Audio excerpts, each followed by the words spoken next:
it going, everybody? We are live. We're going to be breaking down the ongoing storm going for the East Coast right now. If you're replaying it, get the Christmas music going, festive. So come in, tune in. If you're rewatching this, you can come see, kind of how it was unfolding. We're also going to be breaking down some of the wintry stuff. So if you're replaying it, you can fast forward to that if that's all you're interested in. But we're breaking down what's going on. So let's let people filter in here and let's get started in a second here.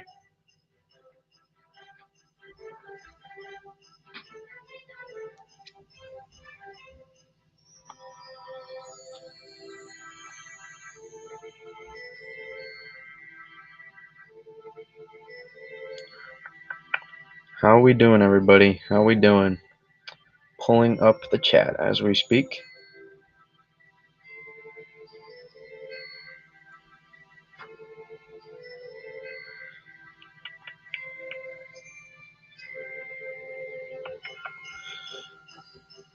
Just uploading my thumbnail as we talk here.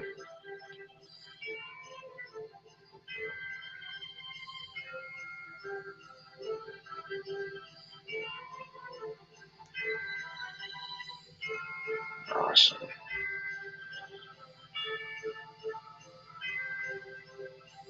There we go. There we go.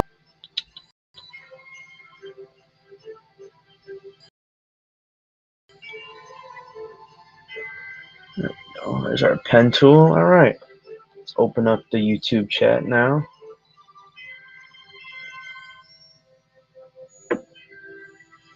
All right. Oh no. Turn on the volume. There we go.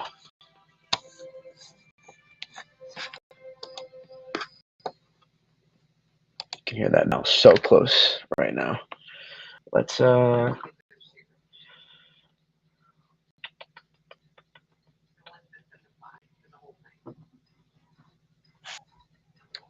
skip that. Alrighty.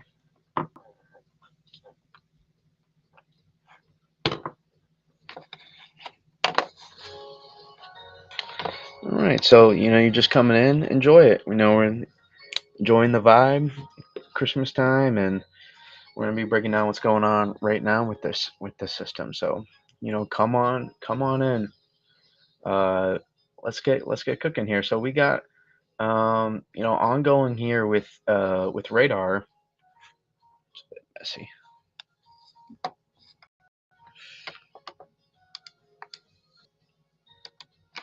There we go. All right. So ongoing here with radar.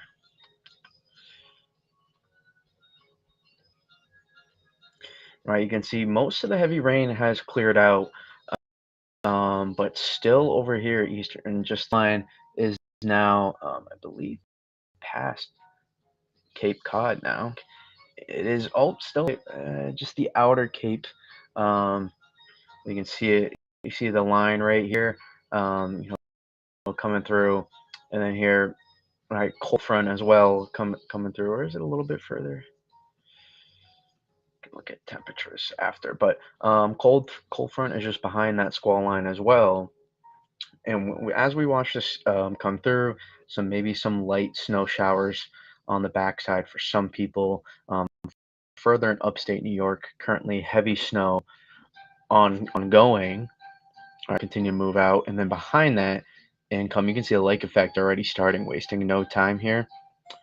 This will come on through, move in, and we'll get produce heavy snow, and we'll break that lake effect down for as well. But at the moment, we still got heavy rain ongoing, strong wind, 50, 60 plus mile per hour gusts, likely still rolling through, dwindling down, but ongoing for this area. And it's, it will still be windy throughout the night for pieces, but the strongest of the wind for the most is dying down. Where it is not, is still up here in Maine. Strong wind gusts still ongoing here up in Maine, as really slide through here. All right, this rolls through. Oh, that's not what I wanted. right, this slides through here, these strong winds, and the fire hose of rain just continues to get sent down into Maine, as our you can see our low level jet still intensifying right now. Right, that core of that low level jet, just moved through over Cape Cod. A little bit later than model. Really, I'm really disappointed in models. Not for the fact that it didn't perform, but the fact that models missed. On especially over the last couple days on the extent of the jet and how far I was going to be able to make it. So just or how early it was going to get going. So I'm just a little disappointed that models. Yeah, not that it didn't win. I'm always happy. I like to keep my power. Um, I'm happy about that. I mean, it was a real complete miss in the extent of how far west that low level jet was going to be and how that jet, that intensification was going to get going. But you can see those strongest winds are going to make it into down east Maine as the jet streak moves over. That core of the low level jet moves eastern Maine, and they've been ripping and going to continue to rip. So I believe at last I checked, they had over 40 power outages. We can take a look. Power outage map. States. You can see Maine now over 52,000 because they're definitely starting to feel it. Massachusetts, they've restored power to there, and Connecticut fairly well already. Massachusetts was over 20,000 earlier, so they've came down, and still some power outages in Carolina and Pennsylvania, but and those California ones are wildfire associated out there. So a little interesting anecdote from there. But again, strongest winds were really confined to this area, and this is where most of the power outages are.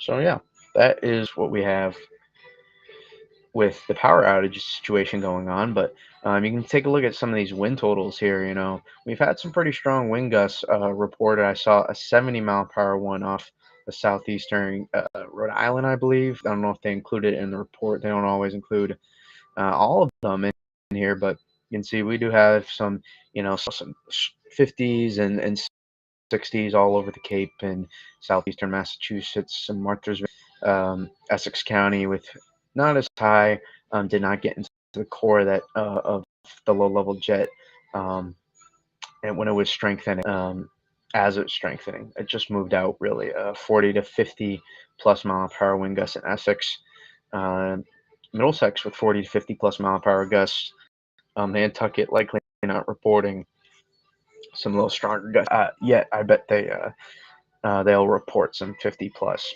60 plus mile per hour gusts, all said and done. So, I mean, these wind totals really verifying just not to the extent, that low level jet core really just developed a little too late, luckily, for there to be widespread, power outages across eastern Mass. It was really confined to farther southeastern Mass and along the coast there, South Shore, and also to Cape Cod. That's where we saw the brunt of those power outages being reported. So good news for the wind and how this verified, but again, a little disappointed in the models as I tweeted out earlier. Just you want your models to perform well. It's good that we don't see the wind that we did, but you really do want you want to buy on them a little bit for situations. Again, your job is to use model as tools to make the forecast, but with these events, it's a little hard to do it on your own, just because it is extremely hard to make these kind of forecasts when you have a developing low level jet and the timing of it. You kind of just got to rely on a collective total of models here. So it's a little bit harder of a forecast. John, I'm gonna keep you going here. I'm gonna keep you going tonight. Let's do it. Let's do it. Get everybody liking the stream and enjoying the content. We got the vibes on. We got the Christmas music in the background. Uh, we got breaking down the pattern after as well. So appreciate everybody that is tuning in right now. But again, right, you still have strong winds that come through on the backside, but not as strong as what we saw. And the damaging wind threat is pretty much non-existent for the rest of the night now. But the lake effect wind threat will be real. We'll see those lake effect bands get going overnight tonight, already starting, and we'll see, um, 40, 50 plus mile per hour wind gusts likely from those as well. Maybe some blizzard conditions along with that, something to keep an eye on there, right? Because if we slide back, you know me, I love my 500 millibar Vort here, right? The spin, how strong the spin is in the atmosphere. It's just a good measure of how strong the spin is at 500 millibars, and it will give us an opportunity. Um, gives us an opportunity to really see things, what's going on above the atmosphere, and it often details, what to expect below. God Church, how are we doing? Yes, finals week for many people this week. Many people, many college kids around the country preparing for finals, but I'm glad you can still be here, John. So yeah, so here's you can see your 540, right? That cold coming through here. This is all your cold air. This is your lobe of your polar vortex, right? We got heavy snow ongoing. We don't have a ton of snow reports, which I kind of expected, right? We talked about it. Just wasn't expecting a whole lot. Um, just more heavy, wet snow that we looked at those soundings and they were not very great for snow.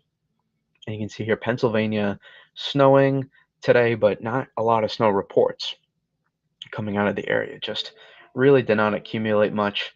So wet after seeing the rain already, and then trying to accumulate on top of that, it's just very difficult. So, but you can see we still did get snow reports in the Smokies, and we're already getting these lake effect totals coming in here. In the upper UP, and we had some light snow move through here in the Midwest as well. And you can see lake effect band snow going over Ohio already, getting some totals, but these bands will get cranking here off the lakes, and we're going to see some significant heavy snow totals, right? We slide, right? We took a look at those wind totals, so we can go to NWS Buffalo weather and take a look at their snowfall forecast here. They have continued to advertise, right? Potentially 2 to 3 feet of snow set up for these Buffalo South towns, and up here off the Lake Ontario, right? Adams just east, Copenhagen, Lowville. They have the band just on their forecast, but they could easily still get into the core. You see here they get pretty slim, so they could still be able to pick up a good amount of snow, during this time. And some of these lake effect bands, see how strong these things are going to be moving. We have a real strong wind that's moving across the lakes, and the stronger the wind is, the more it pushes those bands further inland. So we'll see some bands drive very inland. I mean, that the band off Ontario is probably going to make it to Vermont. And you can see this band even making here to Finger Lakes up here to almost Geneva. Um, and that's just a strong, how much stronger the wind is this time than it was last time. And even then, that lake effect band, was able to make it all the way to Massachusetts. Um, the last lake effect event, and the one before, wasn't as strong, those winds as well. Just a real good thermal gradient we had, and it's set up closer to the coast. And now we're going to see a little bit further inland potentially, those jackpot total, so to say. So, again, keep an eye on these shifting just a little bit south and north. It wouldn't take a lot. Same with up here, but a lot of those, lake effect, those big lake effect totals, they do go quickly. You got to remember. So it doesn't take a lot for a ton of snow in a very short amount of time. So 2 to 3 plus feet. We set that over under yesterday at 33.5, I think, somewhere around there. Um, you know, I think that's not a bad idea for top potential snowfall totals. God, Church, you got a Calc Fest tomorrow. Oof. I remember Calc. Not fun. see what we got here. So yeah, you can see here's still from the current storm. You can see we've had flooding tonight ongoing. Uh,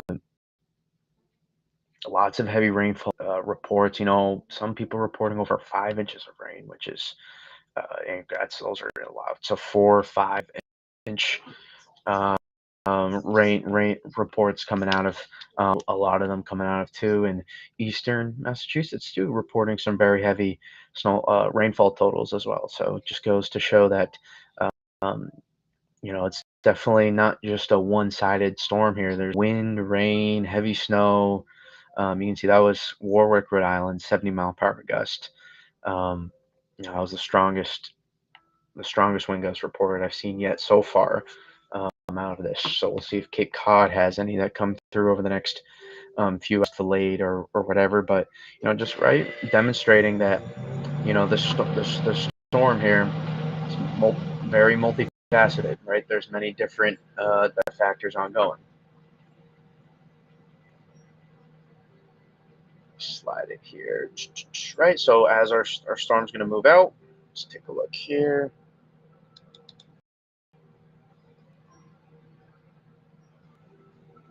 Right, our storm moves out, and then behind it comes the cold air. Right, our coldest temperatures of the year are going to be coming in behind it. Right, you can see the lake effect gets cranking well into upstate New York. Right, very heavy snow. See, we're colder this time too, 24 degrees. A good, will be a good 5 degrees cooler in a lot of spots. For the duration, of this lake effect, and we'll also have that strong wind, so we're going to be windier this time and more blizzard conditions, like I mentioned. So I'm hoping we get some good video out of there, demonstrating not only the heavy snow, but also the blizzard conditions too that will be ongoing. I don't know if we have blizzard warnings in effect or official, um, but it will be blizzard-like conditions for many people out of this, and not just off of Ontario, but Erie too. Right, they'll get into the heavy snow. You can see how low your dendritic growth zone is here. I mean, man, this is cold. Look at this, 18 degrees. You can see here. That's even better. Cold. Your dendritic growth zone here starting at down here 75, and your dendritic growth zone gets down to 950. Right, almost 8 to 900 millibars. This is where that's super low in the atmosphere. It's a ton of cold air, saturating, this, your whole column here, right? Different term of the word saturating there you would typically use, but just a good demonstration, right? All that, upper level cold air working its way down to the surface here, right? Super dry in your upper levels, but like we talked about, you don't need to be saturated through here, unlike a regular snowstorm that moves through. So just get that. That's a real heavy snow sounding right there. With going to be even better potentially. There might be some consistent 3 to 5 inch per hour rates for at least a brief amount of time tomorrow. When I look at these snowfall rates, these are no joke heavy snow soundings here. Whiteout conditions, right? Again, along I-90. I can't stress it enough. Please do not drive in this tomorrow. Do not drive. Last time people did, they got stranded. It was devastating. If you know people planning on making a trip, I get it was right after Thanksgiving, so many people were driving, but there you really don't need to be on the roads for this. I get it if you're a storm chaser, but it should really be mostly local officials on the road. Just let the plows do their jobs here. These snowfall rates are ridiculous. They pile up so fast. It's not worth messing around. I have to say this because last it wasn't the case. People did, and hundreds are stranded. So I thought we were removed from that a little bit, but apparently not. But people are gonna people, right? Like a small squall. Uh, the the snow, or the rain. But this is what I'm looking at here. This lake effect. band here off Ontario. Again, just another solid heavy snow sounding clearly. 3-4 inch power rates. It's gonna rip.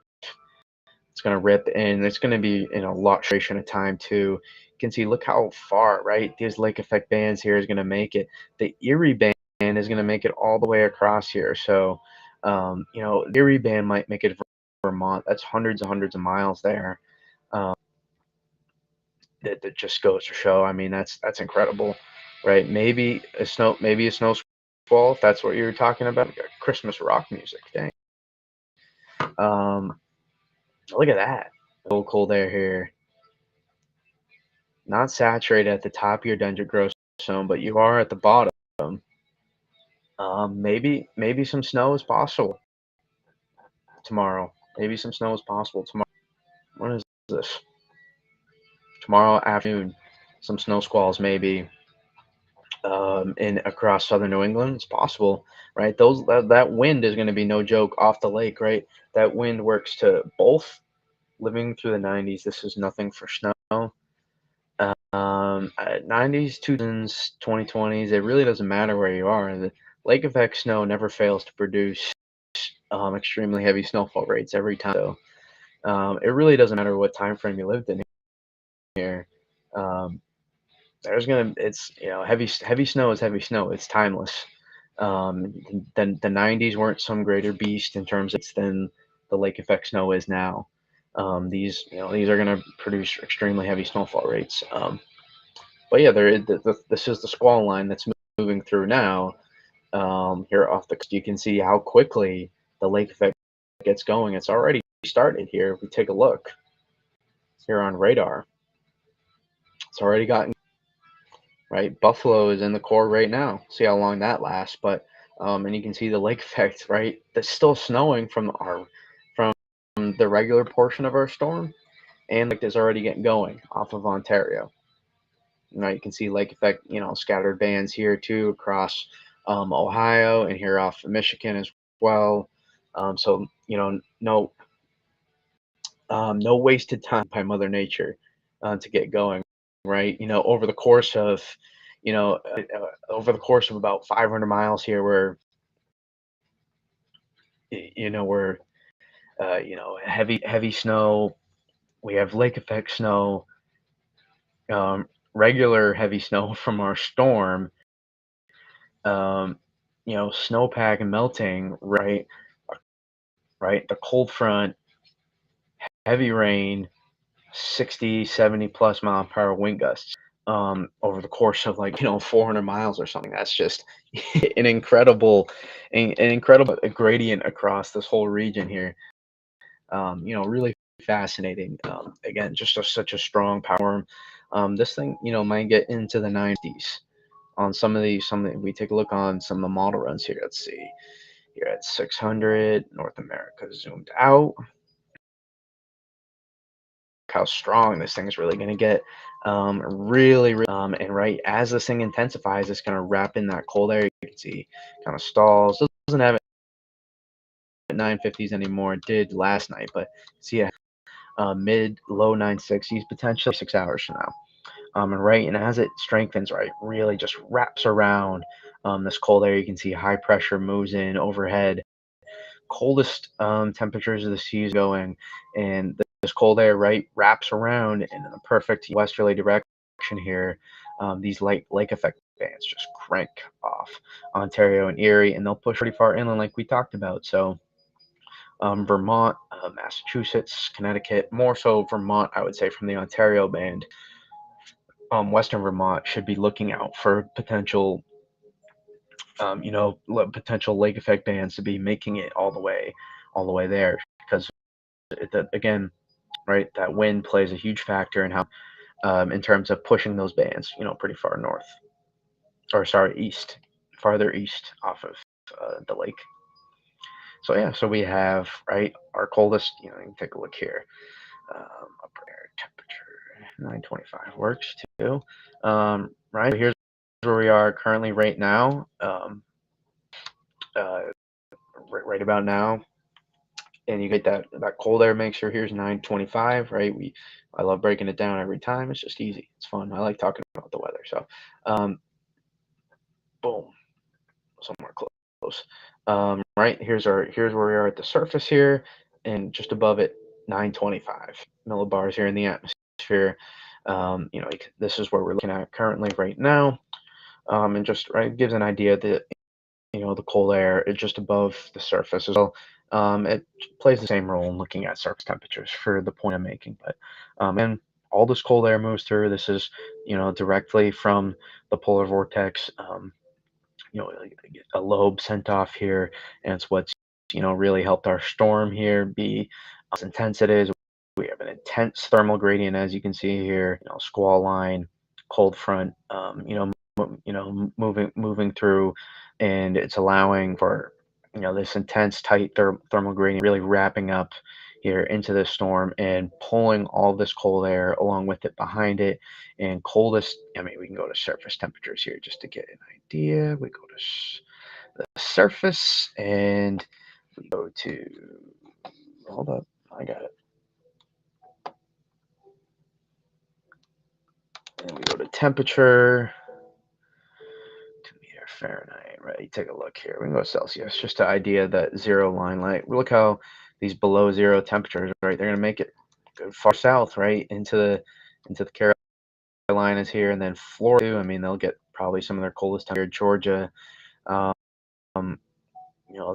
and Georgia, Carolinas, they'll get cold as that high pressure sits over and directly again from the Arctic.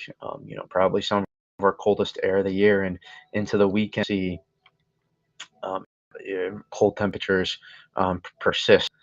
You can see there's what's left of the cold air there.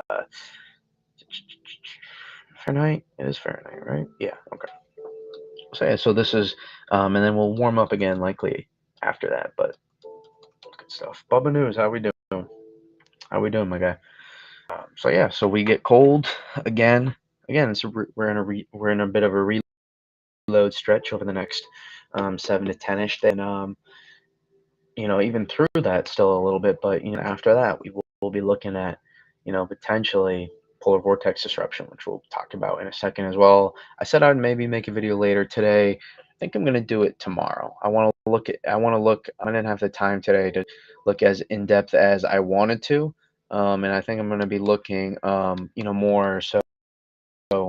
Um, tonight, so I can, I want to know my stuff for you guys when I produce content. So, and breaking it down. So I'm gonna be try to do that tomorrow for you all. So be on the lookout for that. I will be making a video, breaking down potential polar vortex disruption here. Let's see how we're doing. Power outages. Any update here? Um, Mass continues to go down. They're doing their work. Main holding steady.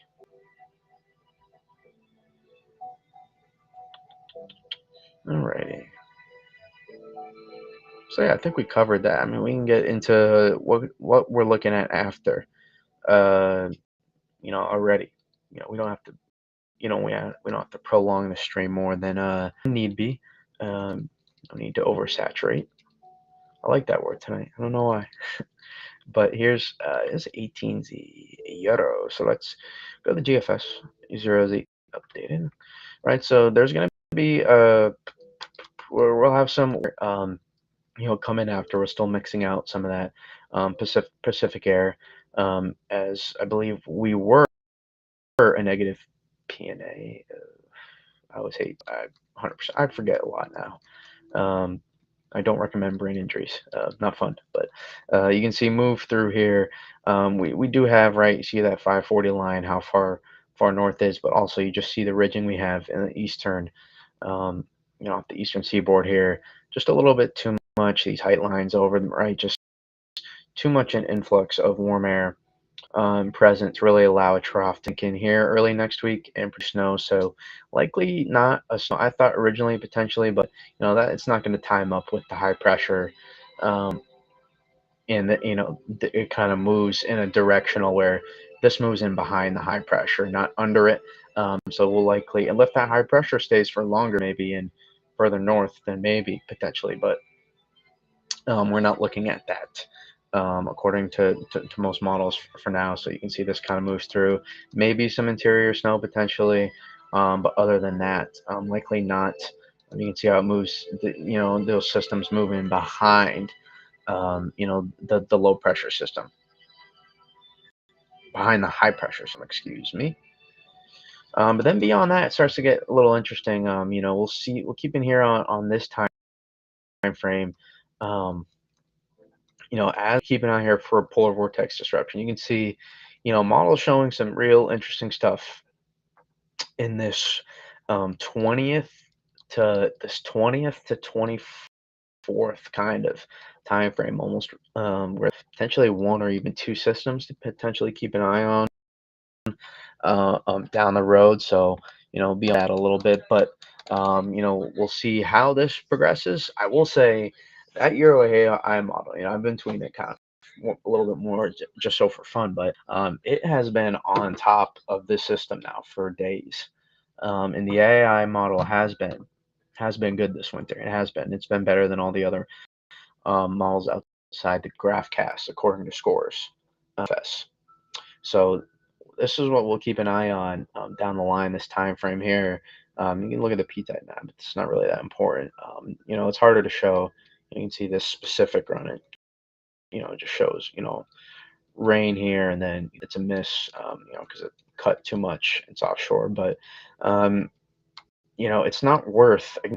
Uh, you know, People oftentimes, look at only right. I can post something on the Euro AI to show, oh, it is showing a snowstorm right now. It really doesn't. And it really, I agree, Kevin Pavone. All hail the Euro AI, and it's great to see you too, Bubba News. Thank you for coming in and tuning in. Everybody that is right now, it's very well appreciated. Everybody that's already left a like on the stream, I like you very much. Everybody that's about to leave a like, I'm gonna like you even more.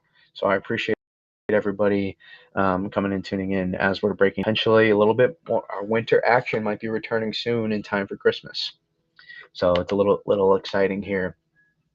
But take a look, right? Just potential opportunity here. If you look at the 500 height here, I think this tells a better story at times, right? You get a 500 height and Vort, part. You have to know what you're looking at, and how you can use it, to make your forecast. Oftentimes can be deceiving.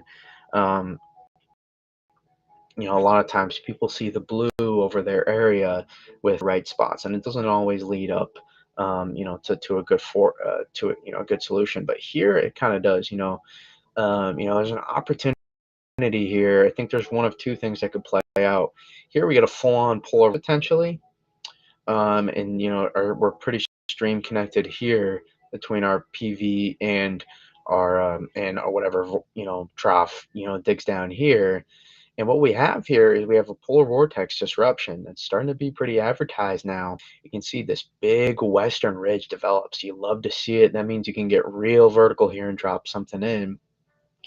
But you also have an eastern ridge develop in a bad spot. And what this does is it allows, this western ridge being in the spot it is. If we do move this too far east, what we will do, we could complicate things a little bit depending on when it comes through. It's hard to, just being so far out. Um, Being so far out, it's hard to say exactly, right? You hear, right? GFS drives this ridge just a little bit too far here, and it kicks this one out too fast. So, but what I do like about it here is, the ridges kind of can potentially offset here, and depending on if we do get ridging to build in on here, it's fine. We can then stream separate between the polar vortex. Now, option number two potentially is we get more separation here. Your ridge builds back more, and that allows really that makes the setup, I think, even more intriguing. Build your height lines down, get more vertical with your trough, increase the amplitude, and you can allow your ability, potentially get a pretty big storm here. Uh, and that's what really excites me about this. I really think, in terms of the long range yet, in terms of viable setups, again, it's not saying a lot, and this is not Christmas music, which I'm disappointed in. This is romantic music. Come on now. royalty free. Give me that. I want the give me the Christmas music. Yeah, whatever.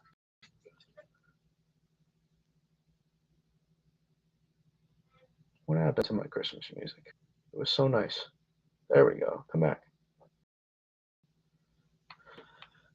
Um, but if we really think again, it's not saying a lot, but I think this is potentially because we haven't had a good East Coast snowstorm yet. I think this is the best potential setup. And it's almost a double setup because you could potentially get two in a quick time frame here, or one, or nothing. You could get nothing. It's still far out. So it's not worth getting too far. Are getting too excited. But there's some prospects to this event for sure. And I think it's a good start to December in my opinion. I get people are hungry for snow in this region right here. I get it. I want a big snowstorm as much as everybody else. And these people here have not only not gotten the big snowstorms of the last couple winters, but haven't gotten really snow much at all. So that's the interesting, that's the frustrating part for some people. But you got to stay patient. You got to remain patient. Whatever happens, happens. You have no control over how this plays out. But I think this is the best. This is the best opportunity for people.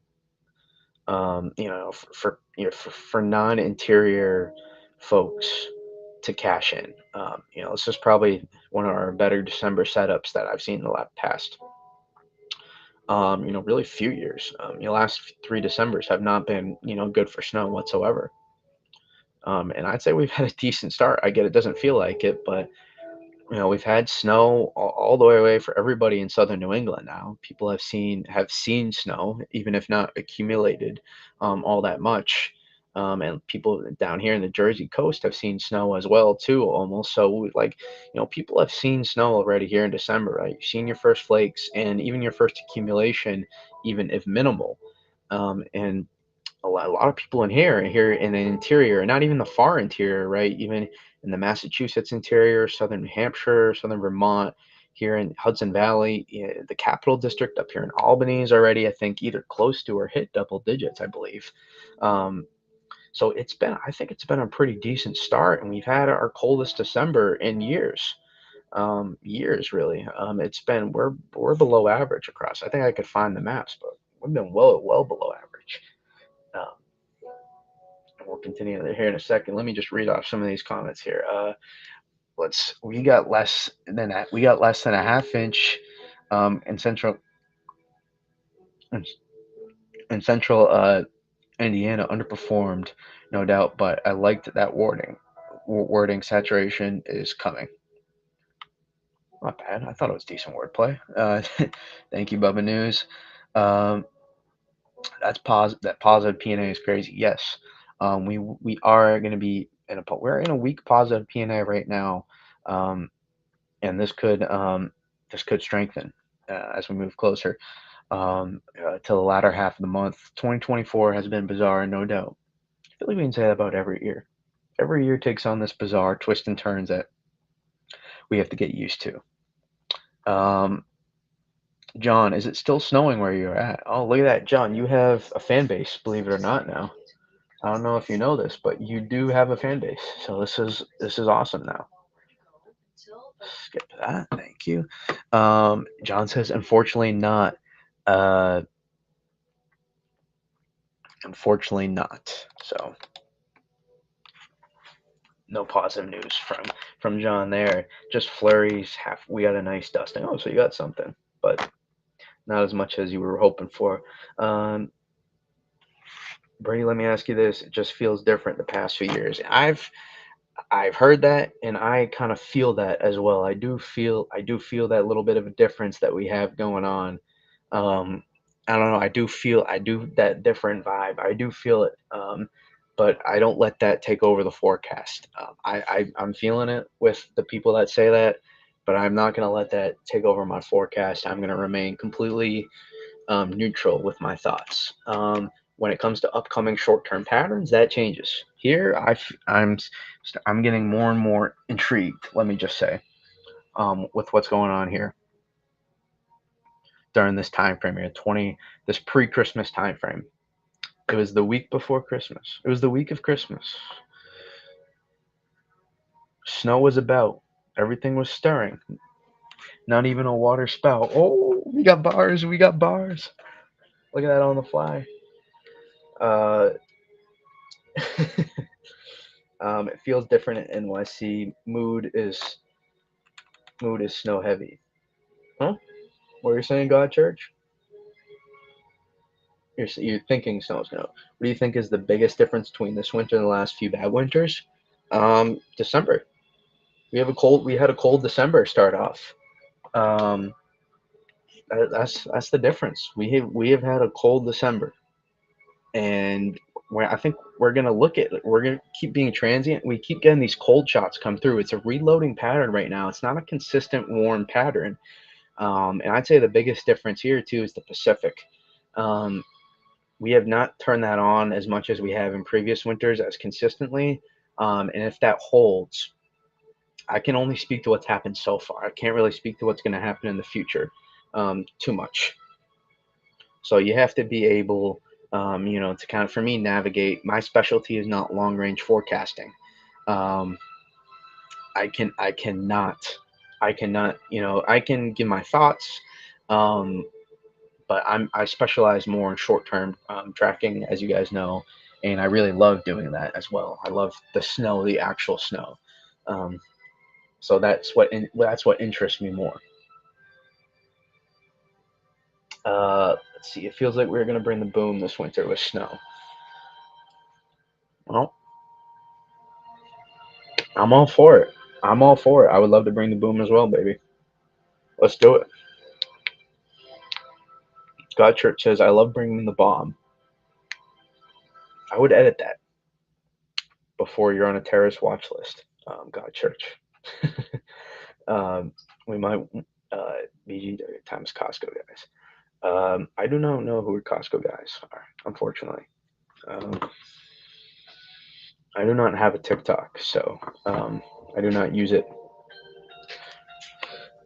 It's like the past few years have been different, like waves or something. I mean, again, the biggest difference. Do I get where can I find anomalies here?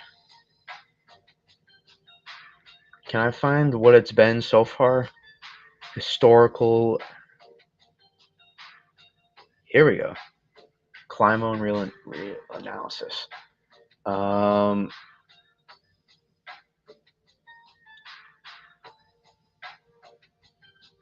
John Banham. Can't use bomb in the chat. It's unacceptable. I need. Do we get the month of December here? Here's the 10-day average. So this is basically the month here. Here's the temperature anomaly here so far. This is the start of December here.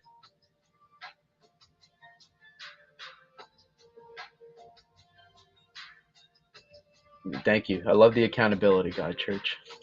So this is your biggest difference. Look at this. I mean, you're a good right. Here's your. This is below average. Anywhere in blue here is below average temperatures. Look at Florida too. In this whole eastern U.S., you can see. Look where your cold air is coming in, right? And this is where your ridges have been. Right, that's kind of the angle we've been in, and you see this is a little behind. We would love it to be like more here, or if not more vertical, where you bring in your cold air, and you can see, that's where your cold airs came in through. So we're good 3 to, um, 5 degrees below average for much of the eastern U.S. and even some places even close to -5 to 7 degrees below average as well. You need to look up Costco guys right now. I can send you them if you need that. No, I'm good, thank you. I'll pass for now. uh, when was the last time we had a below normal December beginning to December like 2017? I don't remember, Kevin. I don't know. I really don't know, to be honest. I want this playlist right here. Give me that. Right. Yeah, I don't know, guys. I really don't know when the last time we've had a really cold December is. It's been a minute. It really has been. The last good snowstorm we had was 2020. We had some good cold Arctic air. We had a good cold air come in then. 2020, but I think we were still above average that month.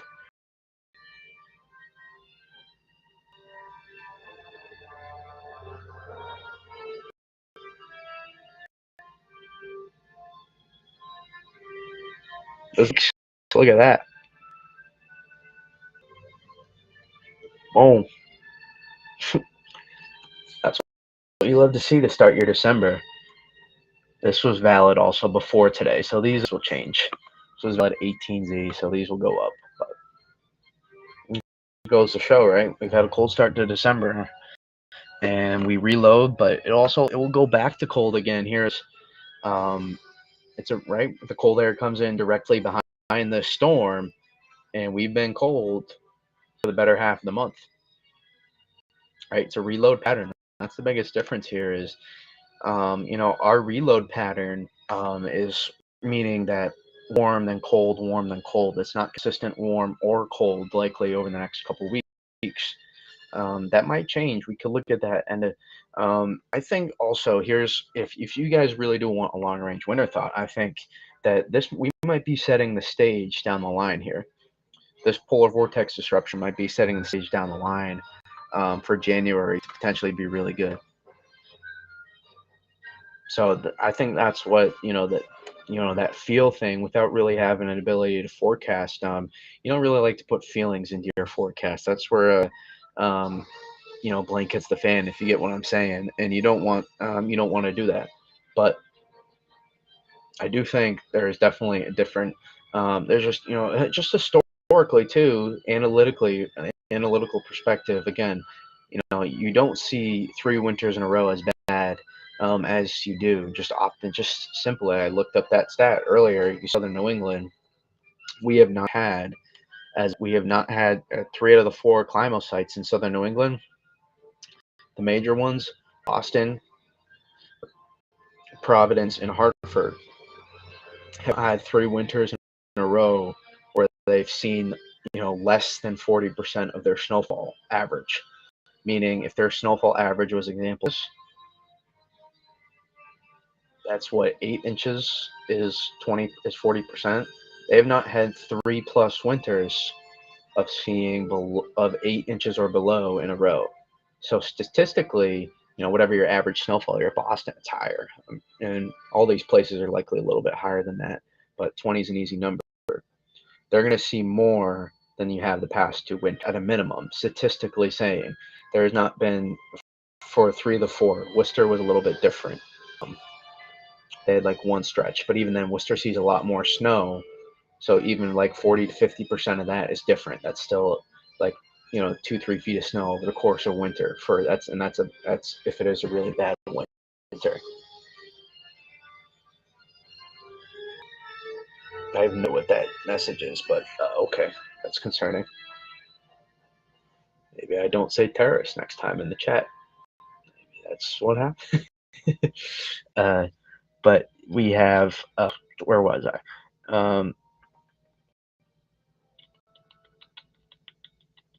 Oh yeah, and so right, so Worcester different, but statistically, there's going to be more snow from an analytical perspective if we take out all the pattern stuff as well. Yes, 2020, 2021 was the last good all-around winter. Eastern New England had the big snowstorm that really, kind of made their winter. And then there was another January snowstorm too. So they had a couple of at least solid size snowstorms that came through in 2022 winter, which made things better for them. But since then, there has not been a lot. And it's been rather widespread too, unfortunately. I feel like I haven't seen more cold shots in models this December than all last winter. There were more sporadic last winter. We're having a lot of like small stretches off the polar vortex right now, like guys, really minor.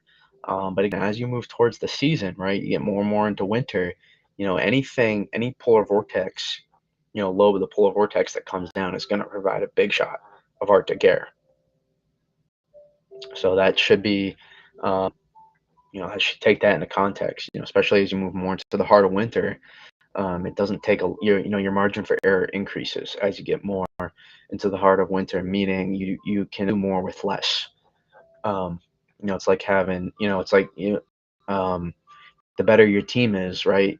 The better your starting lineup is, the more, the worse your bench can be. You don't have to have as good of a bench, and you can still win. But now, if you have a really good bench too, now you're like the Celtics, right? You have a good bench and you have a dominant team, then then you can really stack the odds for you, and that's when you can get impressive patterns to get through. I think that's a really good analogy to demonstrate, how that can work. We used to get good winters and snow, and the other day we used to get good winters and snow. The other day, the back pond had ice, then melts away with 50 degrees. I don't get it. That's where we're moving towards in our current climate. More variability, more sudden changes. That's just how the current climate is evolving, at least for the current future. That's just how it's going, guys. Um, we're getting less zonal. Um, Sea surface temperatures are warmer. We're getting less zonal, and we're seeing more dips in the jet stream. Simply, so I feel like it's the best simplified way I could put it. Um, but yeah, what do you guys think of the font? Like it said it was Christmas font, so a little bit of cursive. Uh, I think it's festive. Like the Christmas background too. I want to do some stuff, make the stream look even more enticing for you guys as well. So, and for newcomers coming in, right? We're expanding. Remember that. You know how we do that too. We like the stream. So if you haven't yet, appreciate it if you do. If you are watching on X, I do stream on YouTube as well. If you didn't know that as well, vice versa. But if you're in YouTube, stay there, baby. We love it. Let's see. 2020, 2021 winter was the last time I got two decent snow events within a week. February 1st, 2nd, and the 7th were deformation band set up right over me and dumped like 12 to 13 inches. I remember that. Kevin, where are you from again? Where are you from? I forget. But yeah, we are seeing we did see that winter. That was a real good stretch that we had. I think in southern New England they had another one. They had actually a light. They had like four. There was a light within. We had like four big snow events within a good like 3 week time frame. I think we had three solid ones and a light snow event. Um, that's right, Yukon. Yeah. I remember that now. You probably got into this too. Then we had three big snow events in like a 3 week span there. We had the big February storm. Then we had in the beginning of the month, the January 31st, February 2nd time frame. And then we had in 2021, we had a big storm with that one you were talking about. Was that the Super Bowl storm, I think. And then we had another one like a week later. I remember that, and I was on it the whole time. I was like, this thing's gonna do it, and it did. It was like a surprise 6 to 10 inches here for Rhode Island and Massachusetts, and maybe Eastern Connecticut as well. I forget, but that was a fun one too. And we just picked up a good amount of snow in a short time frame. Near Yukon always does well. It feels like on storms right here in northeastern Connecticut. I believe Windsor County, that is, if I'm not mistaken. But Talon County too, they always do great um, during snowstorms too. A lot of times they got a nice little bit of elevation. They just always seem to do pretty well. Uh, the 7th was one of the Super Bowl. Yes, I figured. We've had a few Super Bowl storm days, if you remember. Um, let's see, John. where I live. I'm in central Indiana.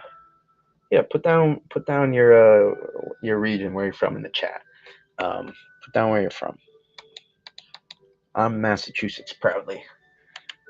And if you haven't yet, like the stream, y'all. Like the stream. Like the stream if you want more people to see what's going on here in BGWX land. Let's take a look at the Euro AI, which has become my favorite model. I don't know about you guys, but I am pro AI now. I don't know if you know that. 12Z was a bomb. You want to look at that one? Really, what you get here on the AI is fascinating. It's fascinating here. You get a big old trough that drops down, and you get stream separation. So you take a look. America zoomed out. You get the North America here. Look at that, right? So you get a big old ridge, right? This is really, I think, what you want to see here. I would love our ridge, to really, form more, a little bit farther north, right, and spread down. That can really allow something to drop in here, especially if we're going to have as strong of an eastern ridge as we have. You can see here, right, direct access to cold air, Arctic, and this is the time frame, right, that 23rd time frame, where we could really get something big brewing. So I'm keeping an eye on this time frame. You see 18Z as well. Oh, look at the consistency here. And remarkable. Look at this consistency, guys. It's been like this consistently. Look at that. This is 260 hours out. This is a good 10, 11 days out, and the consistency it cannot be understated. Really incredible, to be honest. And look, you get multiple, that polar vortex stretch. You get multiple opportunities here to potentially, cash in on some snow, and that that's a heck of a pattern that really set towards Christmas. So I would love for this Aero AI to be close to right at least, and you just beautiful Western Ridge. Just beautiful setup there. Off in the western part, of North America, and then you can get a big old potentially, sit down and just beautiful location where the trough, comes in, and it's quite consistent, and it's been the second best model this year. So, and I was like, we were noticing talking about it earlier. It's like, damn, this thing's been doing all right. Remember we were talking about it, and so and stop doing those comments, my guy. Then he'll stop doing that, but because you just want attention, that's all. But if we look at here, I want to look at the Graphcast. See if we're there yet. But Graphcast has been apparently the #1 model. I don't know if you guys knew that, but it has been. I only get it on Pivotal, though, is the thing. Oh, 0Z is coming out too, so we'll let that filter in. Take a look, see what it's. The Euro has came closer to what the Euro AI has got too. If you've seen that. But again, look how late it is. It's it's 12Z models came in 12 hours ago.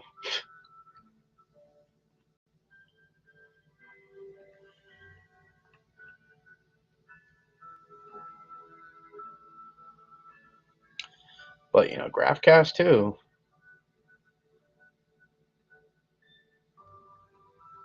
It's got, and you can see a big old trough coming in too, right? So our top two models, right? Our top two models are showing something coming in.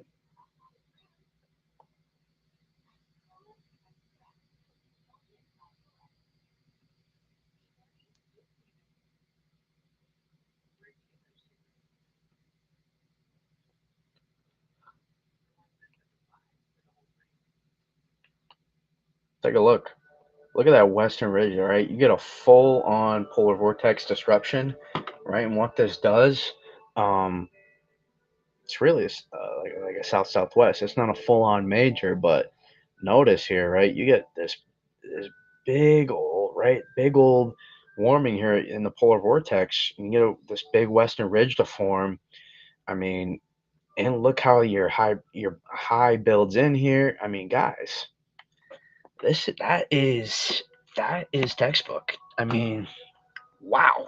I mean, so you're telling me the two top performing models here are starting to consistently. I can't speak how consistent it's been, but I mean, dang. No, Siri, don't stop it. Siri, stop it. Uh, according John, you just that's one of those moments where you said Siri, um, and my Siri showed up at the same like before you even commented that, so that was a little freaky for me. Don't do that again. But this Graphcast, I mean, this is worth posting.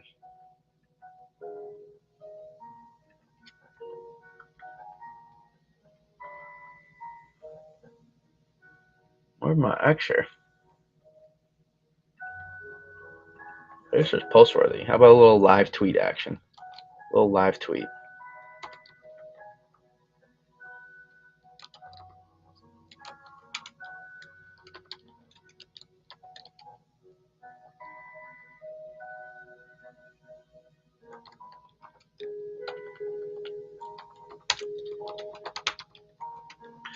Top two performing. Y'all are up at, yeah. Blacksburg has got some elevation, so they can always get snow. They can always make out pretty well in winter, even in some bad patterns. I think that might have influenced John's decision potentially. The fact he can still get snow there. Forget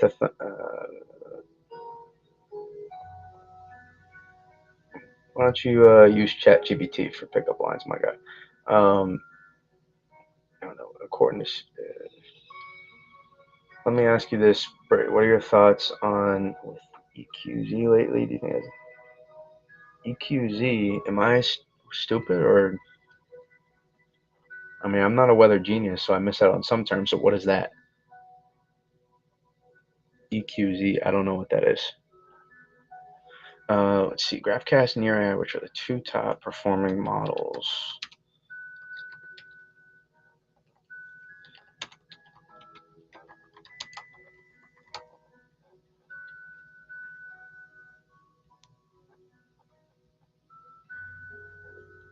I mean, man.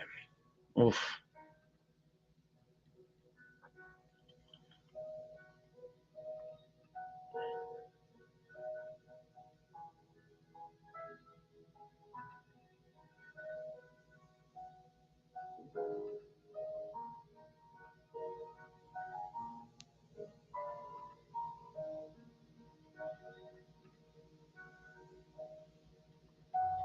Woof woof.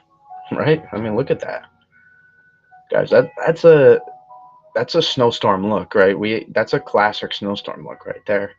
Um, those are some moving parts where you might have to thread the needle, but um, that's a snowstorm look.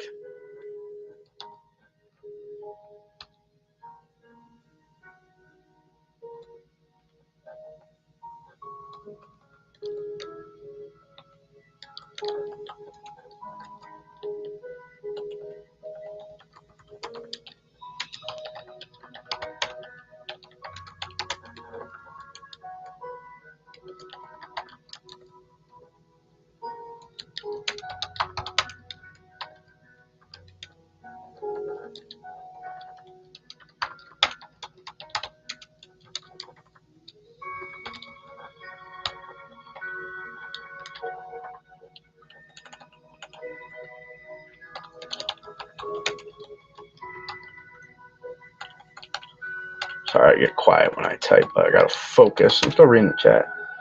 Um, earthquakes. Okay. Okay. I was like, damn. Do earthquakes do anything with weather? They can. What is the ton, whatever? What's the one in the Pacific that happened a couple of years ago? What was that one? That one affected the weather because all the smoke that blows in the atmosphere from the volcanoes. So earthquakes can, yes, to answer your question. Significantly, that's more of a tectonic plate thing itself. Earthquakes alone. but earthquakes can indirectly affect it through volcanoes. I forget the name of that one. Started with a T. That one was huge. That volcano eruption.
I think I'm around 600. Bubba, we got to work on the typing here. Is there an airplane taking off? No, that's just the heater.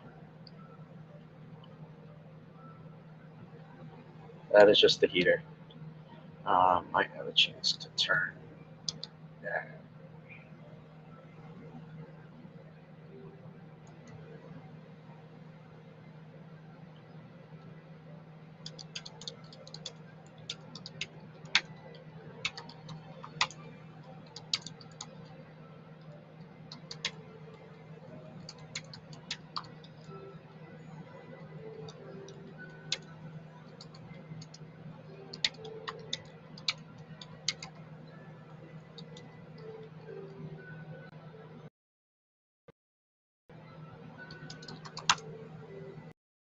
Type of heater. I don't know a heater, a regular one, supports my home.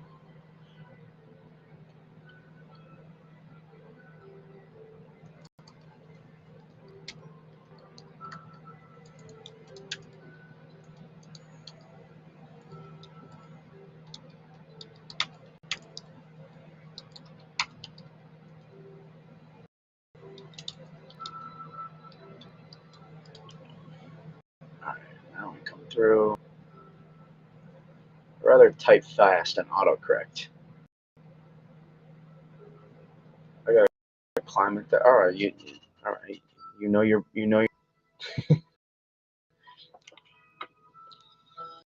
Do you think the earthquakes are affecting? I mean, it's the tectonic plates. The tectonic plates are not the same thing as the atmosphere.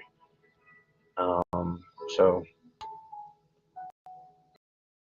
I mean, I guess over time they can, like, if we were talking about Pangea, that direct emit or geographical landscape.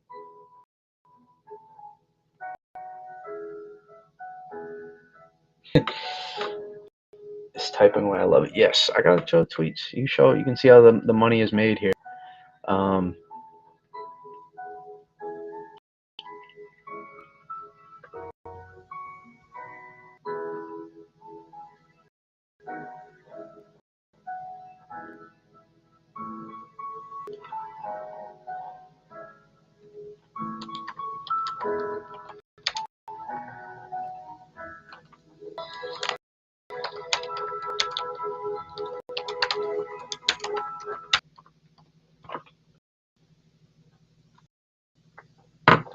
the upcoming P again.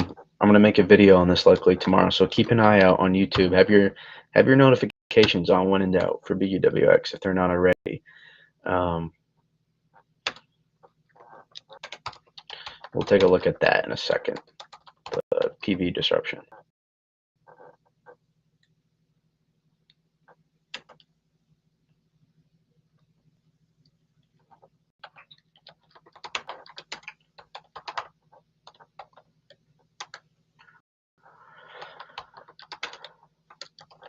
All right, we can edit it if needed. Let's see. New Euro run looking good. I haven't even looked at it yet, but yeah, Euro and Euro AI should be somewhat connected. Should be at least. But yeah, that Euro AI. I mean, damn. Look at that thing.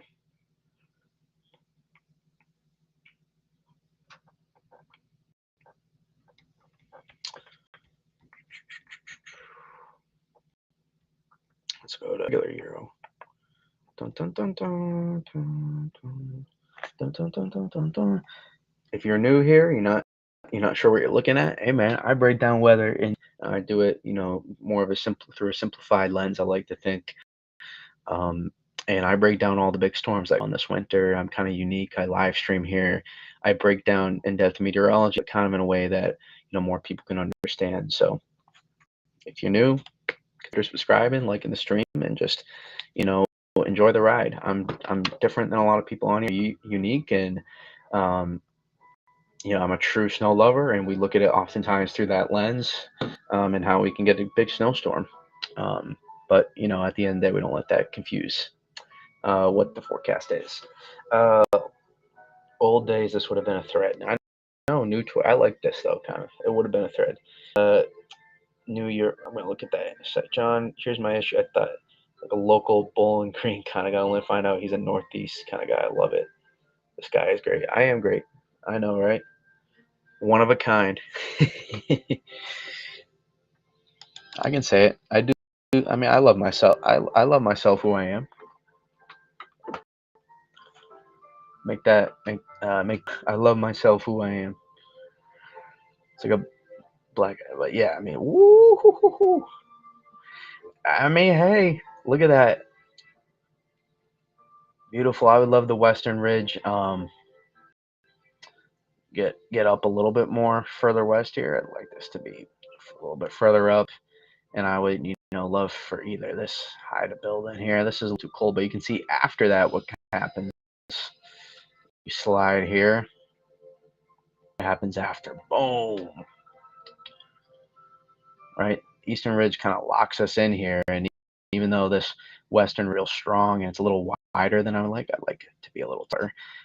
You do get right your trough, right? You get this PV, right? It sinks all the way down here. You don't have high pressure building in here. It's really from the sides, right? Moses parting the Red Seas here. That's kind of how the high pressure works, and you get your trough to be able to sit in. So Europe starting to get on board too. GFS has been a little inconsistent, but under Vort here. There you go. You get 1, you get 2, you get 3. Yeah, that Euro one that may be one of the best December runs we've had yet. Even if they're near misses. You want to take a look at that point on it. That was 1, 2, 3.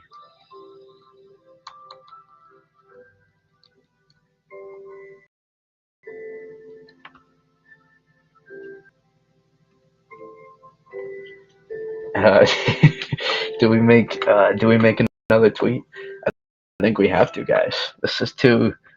I've seen all December.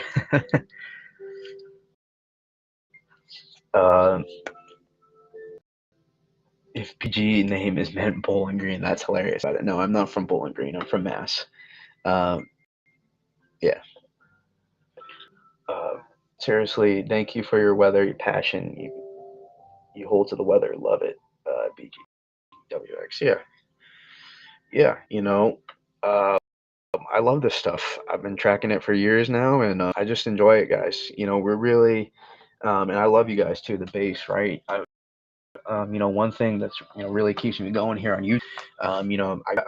We have a really good base here. We have a good collective group of people that that's you guys get along pretty well in the chat, and you're kind of the baseline.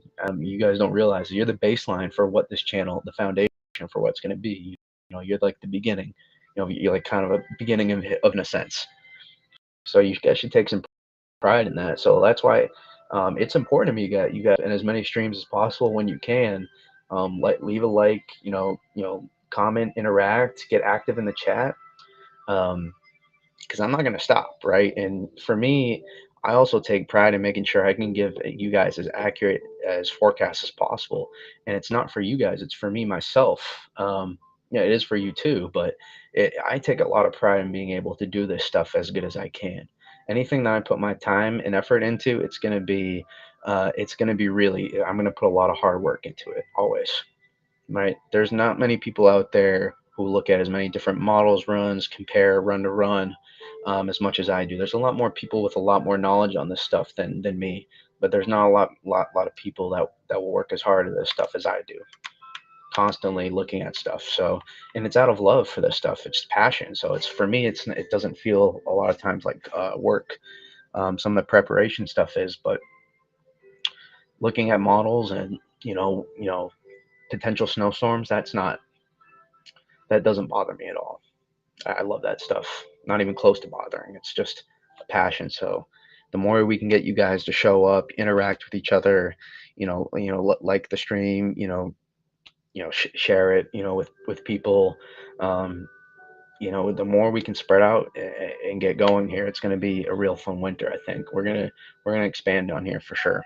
Um, so yeah, got to give you guys a little bit of a more heartfelt message of what we got going on. But and leaving that, is that another one? Son of a gun! Holy, that's four. That's four in a row. Unbelievable. That's the greatest Euro run I've seen in years, maybe.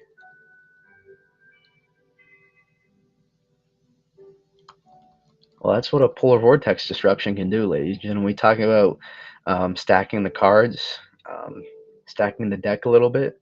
If your bench, right, as you get closer to December, farther into December, you can get a good starting lineup, especially in January. But if you get the right teleconnections and a polar vortex disruption, um, then you have a good bench and you become a super team. So when is this period? It's the 18th through the 26th.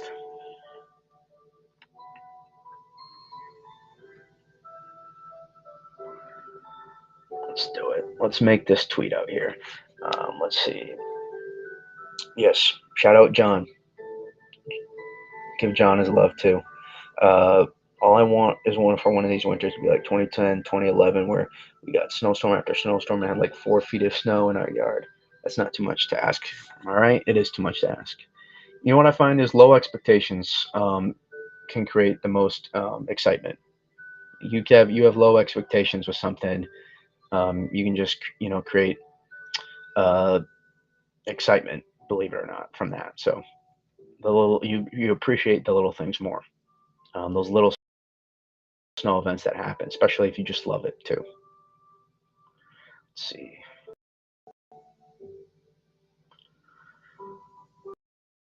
What is this GIF? That's good speed. Does the GIF save, or is it going to save as an image? Let's find out.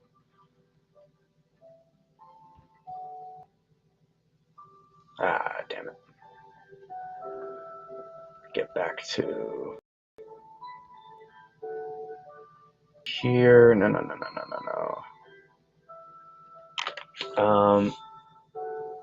Yeah, that Euro run is. What are the odds we go 0 for 4? 99%. 99%. No, I don't know. 4 for 4 would be incredible. That's threading the needle right there. If we go 4 for 4, though. Let's see, let me get save image as um, greatest Euro run in years. December 2024.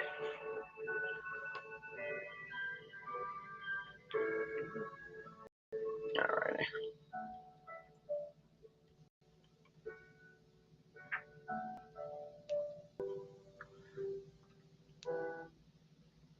Downloads. Stupid ads. Downloads. All right, I'm looking at for it. Greatest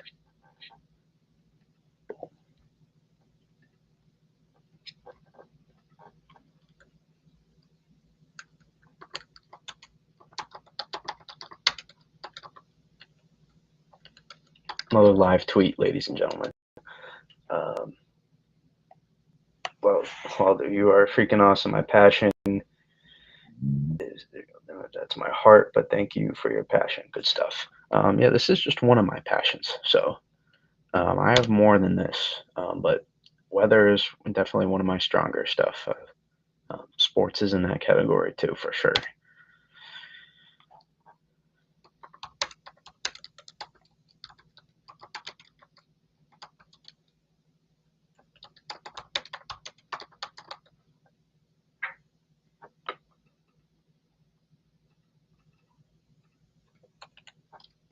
This would be a white Christmas too, for those that care about that.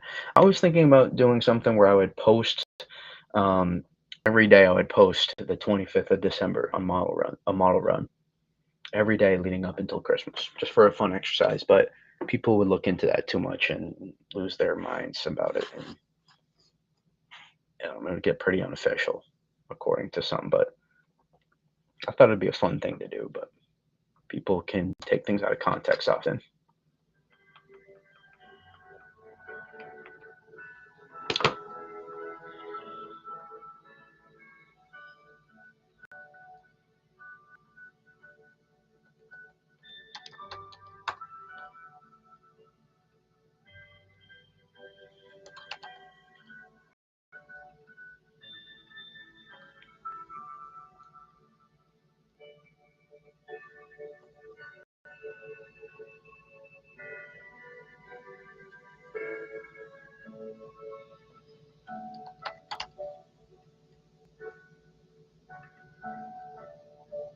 All right. Sometimes you know that certain tweets will gain more traction than others just because people love that kind of stuff. Speaking of sports, how you feeling about the Sox getting Crochet? Um, like it? Don't love it. Sign him to an extension first. Um, I do have a lot of baseball knowledge. Fun fact. For those who maybe are interested, you can always DM me if you want to talk about sports takes and stuff. But good pickup, solid. Clear cut number one, number two guy in your rotation. Number one, the Sox rotation. He'll be a good piece. Go get Corbin Burns now. That's my take. Uh, I do love my New England sports teams very much. Yeah, I mean, yeah, that Euro run again. What are they? 99% doesn't happen. I'm just kidding, but you want to look at it. You want to really look how much the PNA has changed. Yeah, that's the thing. Um, and it's all associated with that polar vortex, and you get the warming. Um, right, so it happens up. I'll show you. Yeah, you can pull it on this one. So if I go to, I mean, I can do it on here too. If I go to northern hemisphere, see the bigger picture, right? This is all of this is mid latitudes north, right? Mid latitudes all around, right? And goes farther around, but all right, it's really showing everywhere north of the equator, to put it simply.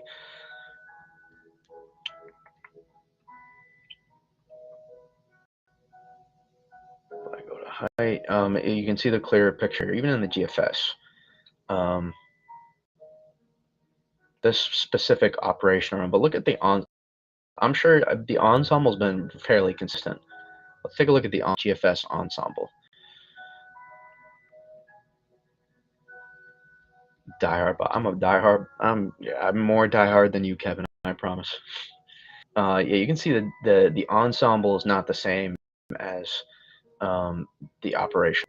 It's clearly not the same. I mean, this is um, there's the regular GFS, right? Somewhat, but look how much stronger the Western Ridge here is in just the ensemble. The ensemble again is the all the members, right? See, it's higher up too, right? The ensemble looks better than the operational. which is always positive when you're this far down the road. Right, so you have good old Western Ridge, and then you have your Eastern Ridge here too, and maybe it gives an opportunity, depending on how strong it is,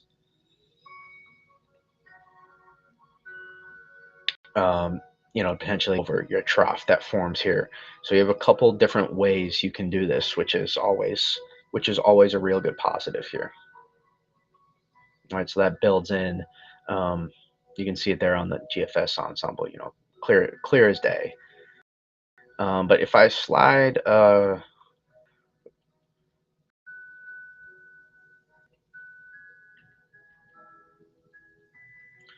what you get here is, notice you get a little bit, right? That's your right, our polar vortex, right.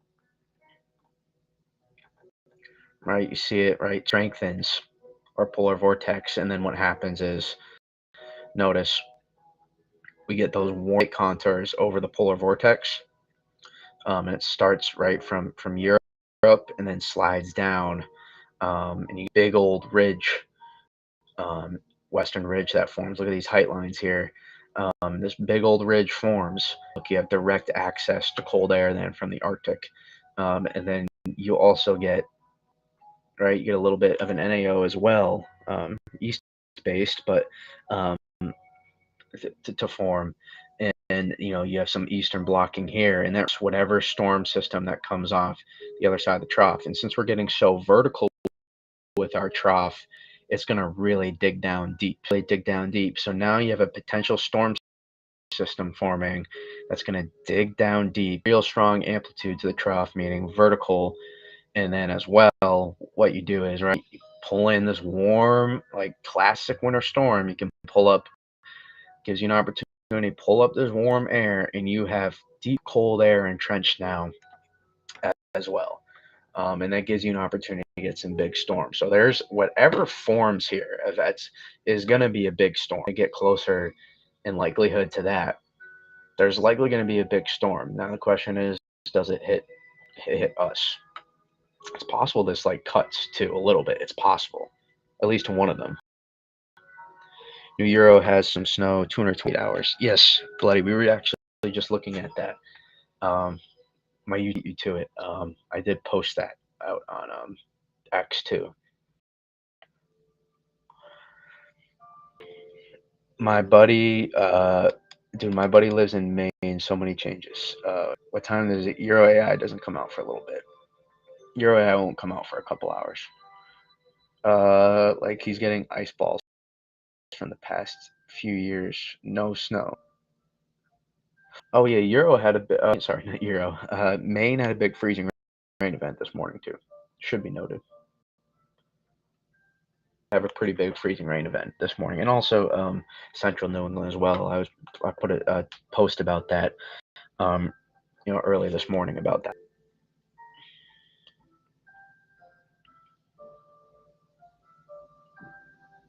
So yeah, there's going to be probably a snowstorm somewhere with this, and I would lean away against anything really cutting here in this time frame because of how big this ridge is. If anything, pressed and develops late. But remember, we talked about,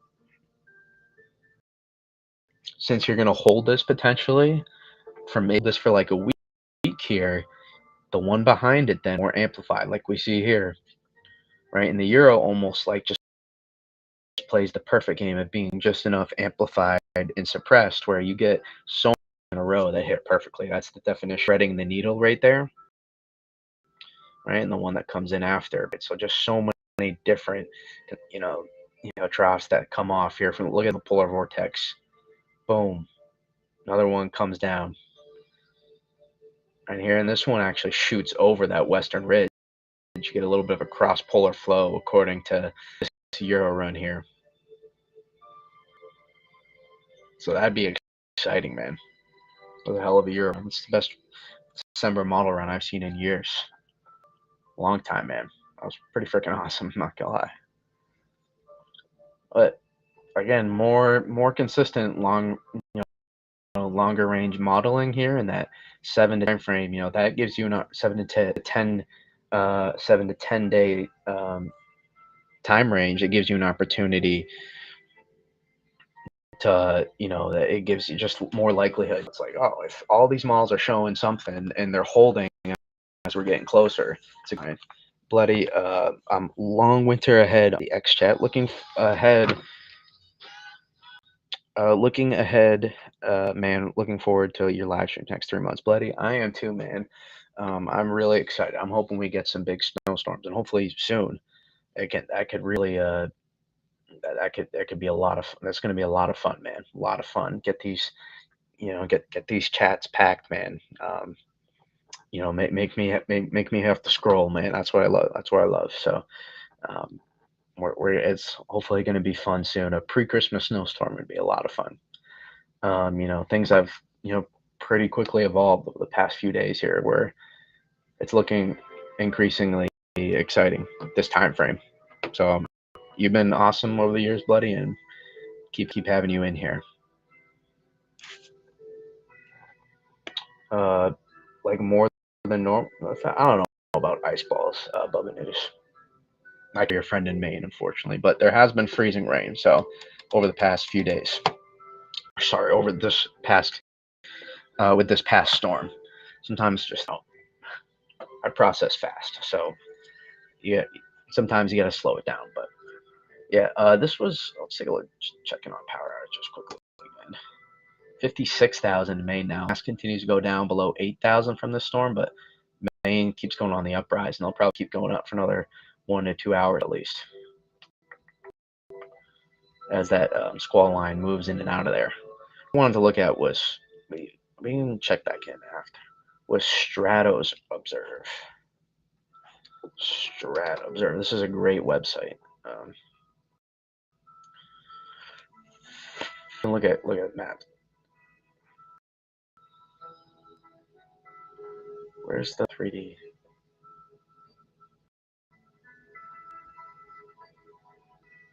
We can get a 3D look of the polar vortex. Isn't that cool? That's the polar vortex right now. You can watch it over time. I think that's pretty cool. It's a vertical profile of the. When you look at the atmosphere, that's a vertical profile of the atmosphere right there, of your polar vortex. I think that's pretty. But one that was time series in Ensemble. So this is just temperature of the polar vortex, and you can see all these models, right, warmer, right? You can see that warming effect on all the ensembles. You can see the different ensembles plotted here. Way too confusing for me. It's not so confusing. It's just a vertical profile of the atmosphere there of the polar vortex. That's all it is. It's not too complicated. I don't God Church. I don't get that take. Hate seeing it on there. I don't get it. I love it. Shoveling is the worst. I think shoveling post snowstorm when that snow's there is so satisfying to me. I love it. I love it. Snow is there on the. It's so satisfying. I want power to go out so I don't have to. You're gonna have to go in Eastern Ohio. You're gonna have to go to school tomorrow, my man. I'm sorry. Wow. Again, power going out too. They just have backup generators at schools a lot of times, so it doesn't get you in. Wow, the chat packed. Hey, if you're in here right now, consider leaving a like. Keep expanding here.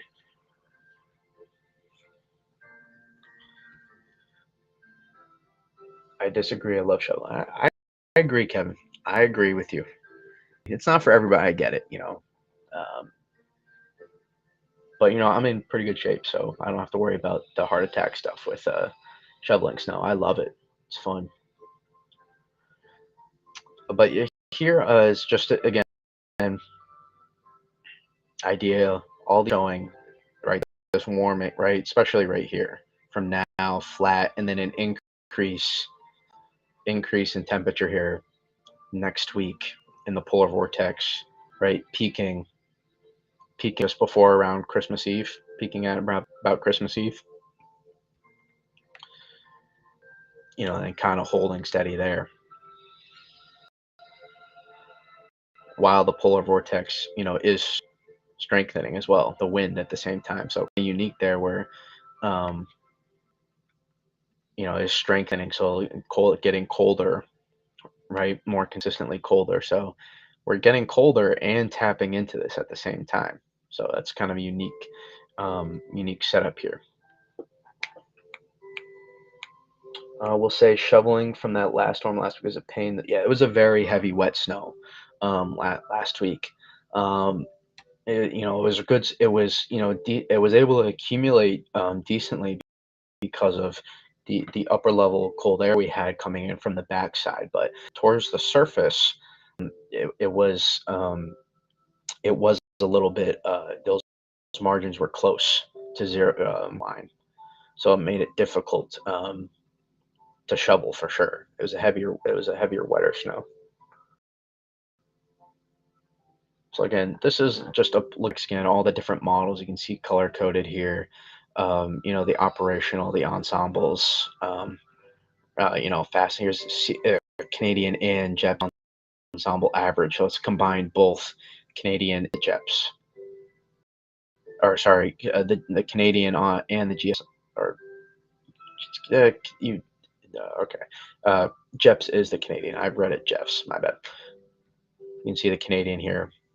And this are some of the individual members, ensemble members, showing it get pretty potentially even warmer than that. So again, those are specific ensemble members.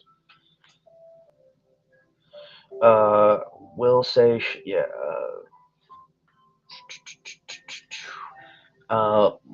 Way too confusing. I think I mentioned that, but it shouldn't be that. It's not too bad. I feel like I break it down pretty well. Some of the polar vortex stuff is beyond me, right? I am limited in my capacity for knowledge for some of this stuff, but I try to do the best I can to understand it as well. I mean, I took meteorology classes. Um, took meteorology classes in college, but I did not don't have a meteorology degree. I'm not an official meteorologist, but I just studied this stuff a lot. I learned, self taught a lot of this stuff. People on here on X, and tried to do the best I could and study the stuff hard, basically. John is doing what's best, so you just want attention right now. So that's basically it.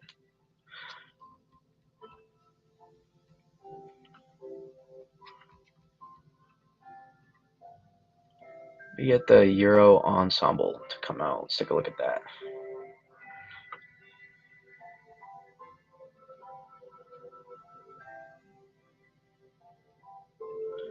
500 Vort. Height anomaly. Boom, boom, boom. Look at that. What a beauty. Hey now. Hey now. Here we go. Yeah. Yeah, yeah, yeah. That's not a bad look. That's not a bad look. Look at that. Boom, boom, boom. It's what you like to see, ladies and gentlemen. Do I still get OZ last night? Take a look. Boom.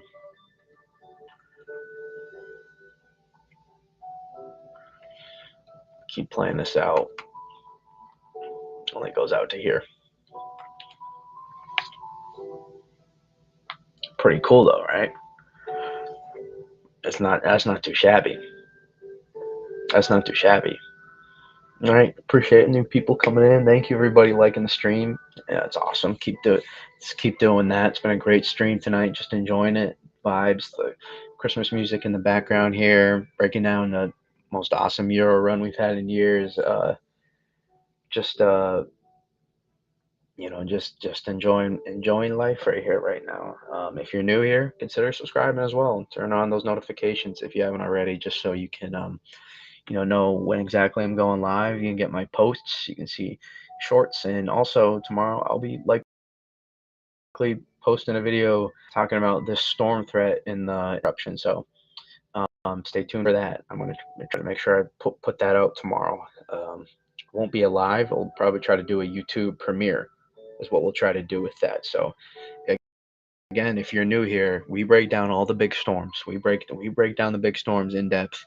Um, and I think different than a lot of other people do it, especially on YouTube. I think it's a really unsaturated area where I can break down things in depth to you guys, um, in a little bit of a simplified lens, because that's how I had to learn this stuff. So I feel like it gives me a little bit of an edge, versus just constantly talking about the meteorology and not understanding. As soon as people, I'm so glad too, Kevin Euro comes out earlier, but I think it gives me a real interesting, edge here on YouTube. There's a good niche here. So keep, again, you're new, consider subscribing. Love everybody that's liked the stream. It's been awesome tonight, just seeing what's coming out. Um, so it's a lot of fun, right? I track all these big storms throughout the winter. I track them all, right? Even when the health is not doing well, um, yeah, I track them all. So we're gonna be here for everything that's going on, this winter, and we're gonna expand. We're gonna expand out. So keep liking the streams coming in. The support is so greatly appreciated, guys. It's a lot of fun doing this, and appreciate you guys in here. I can pull up the power outage map. You want Eastern Ohio? That's the only county with power outages out right now. Cayuga? I don't know how to say that.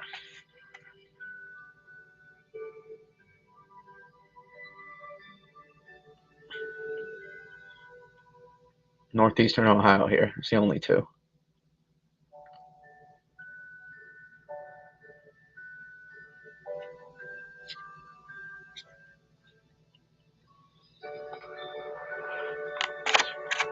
Yeah, man, you want to geek out. This is where, like, for you, all you that got that weather passion, and maybe I can be a spot where you guys, this gets you more interested yourself, and maybe want, not maybe pursue it, but just get a better understanding, right? Gives you, and have a conversation with someone, you can, be able to insert, a little bit of knowledge. I have almost too much to have conversations with regular people about the weather. Not that I'm like super smart with everything, but just I know a lot more than the average person does. So I can geek out a lot of times in those conversations. But it just gives you a safe space to not worry about it. And uh, but you don't want no power. It sounds good in theory. It's not as fun during. So yeah, we love doing it here. Uh, love the stream. Yeah. Appreciate it, Kevin. Wow, so you're telling me there's a chance. So glad. Yep, me too. We are vibing, John. We're absolutely vibing.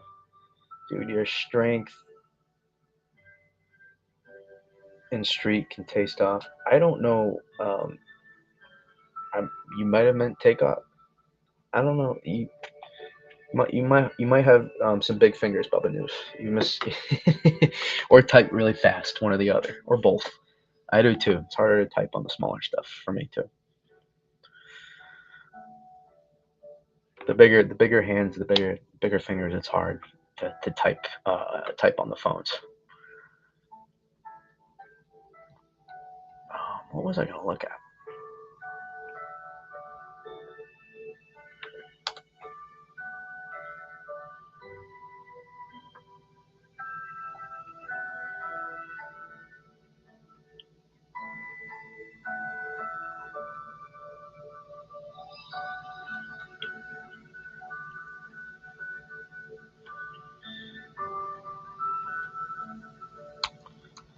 Take a look at all the different members here.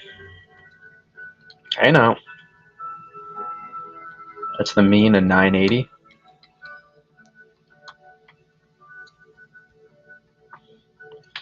Look at all the different members.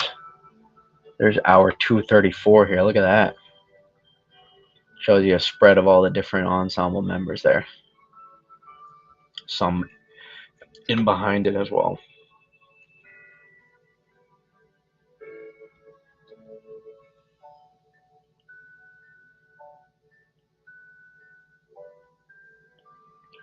right? Keep an eye on that time frame too.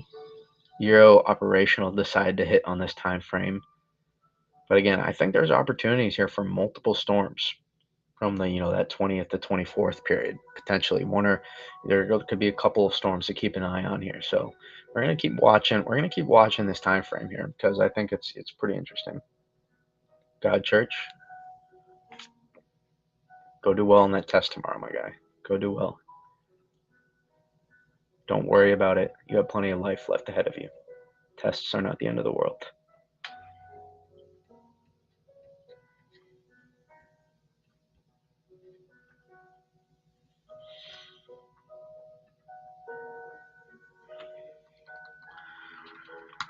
So yeah, but I think something. I'm telling you guys, something's brewing here. We got to keep an eye on it. We got to keep an eye, and I think I'm going to be doing a lot of. I think I'm going to be doing a lot of tracking over the next couple of weeks. If I had to take a guess here, if I had to take a small guess here, I think I'm going to be doing some. We're going to be doing some tracking. We're going to get busy here, so um, I could maybe, you know what I could start doing. So we do these live streams here at night, because I like seeing. It's easy to go from day to day and compare where we were the day before, and then compare that to the next night. And it's really easy to see the changes that have happened, or the stuff that hasn't changed, and the consistency we've had. So for me, I look at that stuff and go, that's why I love doing that time frame. But maybe we could start making videos as well during the day more frequently. Maybe we could start doing that more, and that can allow us to. Oh no, not this again. There we go. Look, I figured that out. Yay! Um, and it can give us, maybe give you guys more content as well potentially, and expand out to a lot more people. Just watch the videos as a lot of times as well. Just overall more viewers, but we're gonna get wintry, folks. We're gonna get wintry.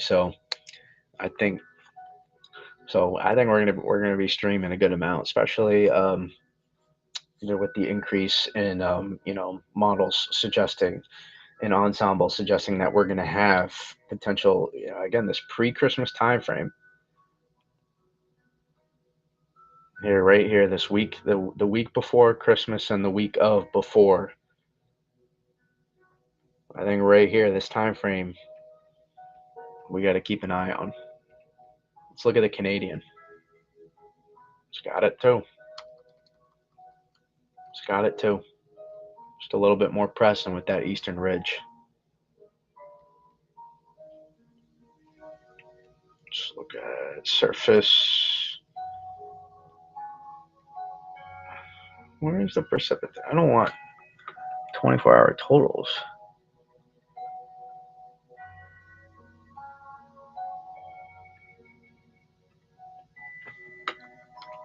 This is an ensemble mean.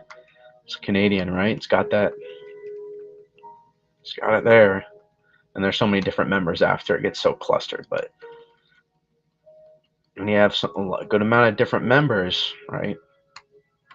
Something just offshore. I remember when I look at something, I'm not looking for, I'm a fan of snow, so I personally am looking at how can we get a snowstorm, and it's not about what models show right now. It's about what models show at the end of the day. It's what models show the night before. That's what matters most, and what happens the day of. That's really all what it comes down to, right? What do models show then? And I think uh, that's really how I forecast, and I think that's what's allowed me at times to get the upper edge. Um, Going back, we were talking about the January 22 Mid-Atlantic snowstorm that it's thunder snow on the Delmarva. There's a good 10 to 18 inches of snow there. Widespread swath of like 10 to 18 inches. Real big snowstorm for the Mid-Atlantic. This was 2022, before the blizzard of 2022, and just a real good snowstorm. And it was offshore, 4 days out, and people, were kind of losing their minds, like, all right, it's over. There showed a snowstorm and then it didn't. Um, and that's just how things change. That's just how things change. They can shift pretty quickly, and you got to be able to adapt with the changes and figure out what's gonna happen, not what it shows now. You see, GFS showing something too. So that's always the perspective I take. So just because there's not a snowstorm showing at the moment, like specifically like a snowstorm hitting, I'm looking at, what's a good spot to be in this far out? What can get you a snowstorm? What are the pieces on the table? Did this model run just happen to show? Is there consistency from run to run that there's something there? Did this model run show something specific that you should really be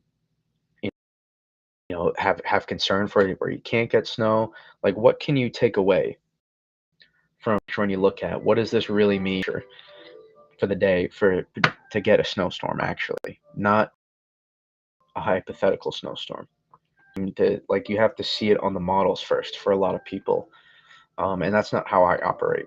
That's not how I operate, because that's forecasting.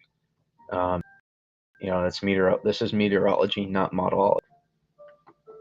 So you can't look at it through that perspective and that lens. If you do, you're going to get beat and burnt all the time. And I see the people on X that do it all the time, and I know what to expect from them, for the most part now. And it's more common, with younger and kids, and that's why I don't really get too frustrated as much as I used to, maybe like a couple of years ago, because people are learning.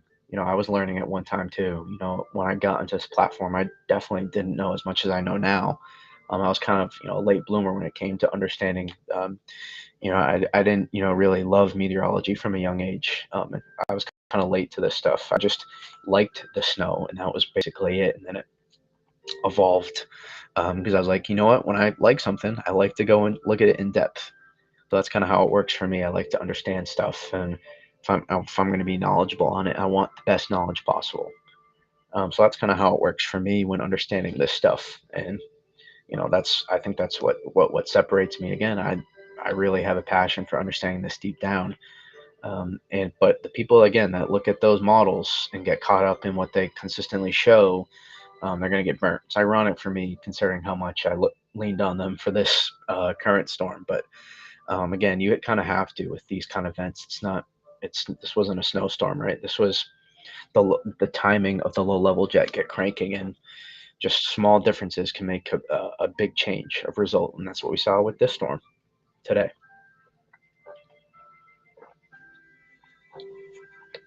Blizzard of 2022 makes me mad. I was miles away from that deformation band. It was like 10 miles east. I would have gotten a foot of half the snow more. Did you get into the banding, that late night banding? Did you get into that, Kevin?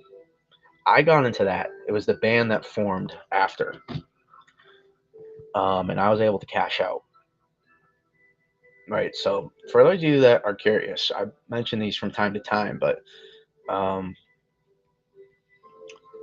I have some real reanalysis streams out there if you ever want to go check them out. Also, for those in here right now, if you're new or not, go check out my lake effect snowstorm chase if you haven't already. I thought it was a really cool synopsis of uh, meteorology. This video right here, really cool. I wasn't there long, but it's a good demonstration. Um,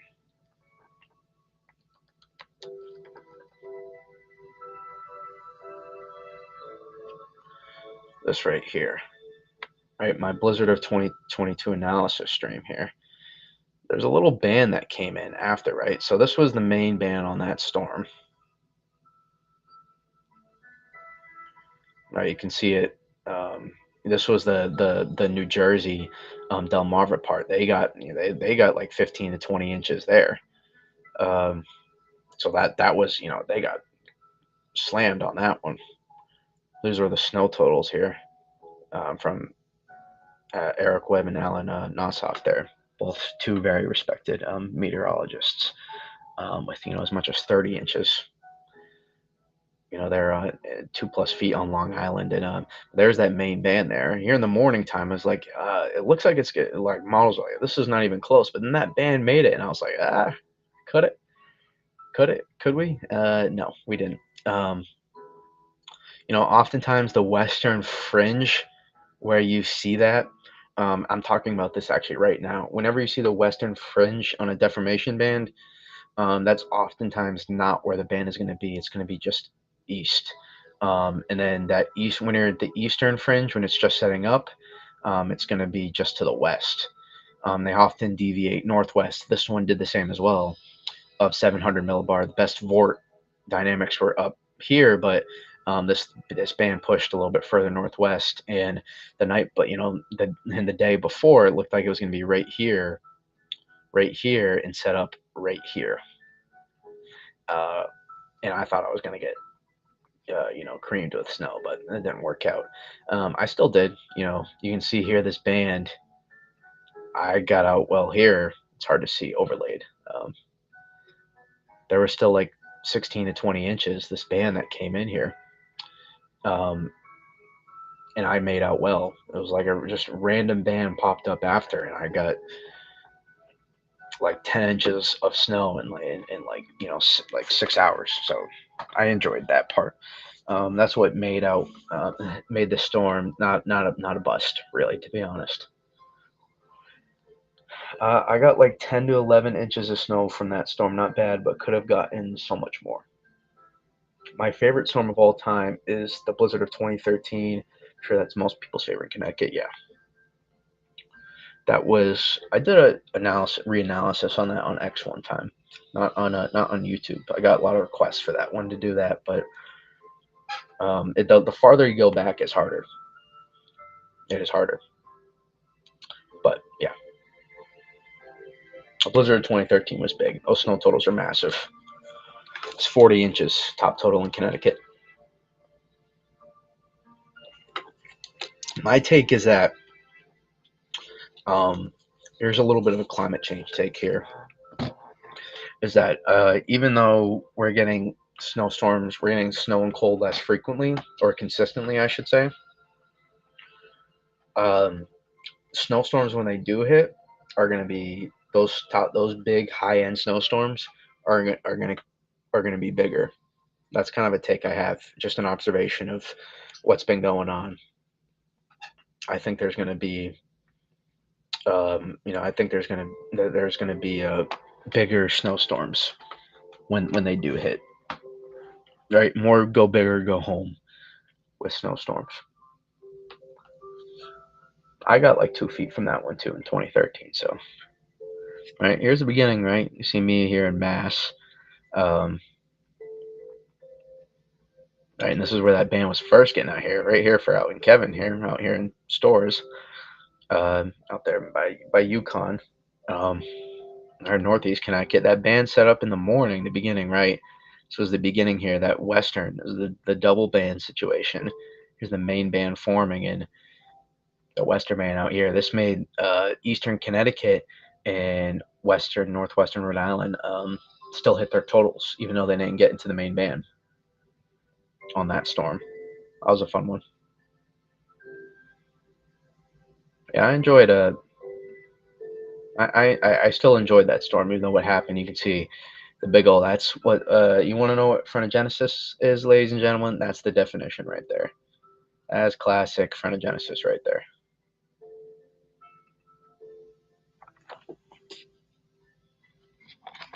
Classic. It's classic frontogenesis right there.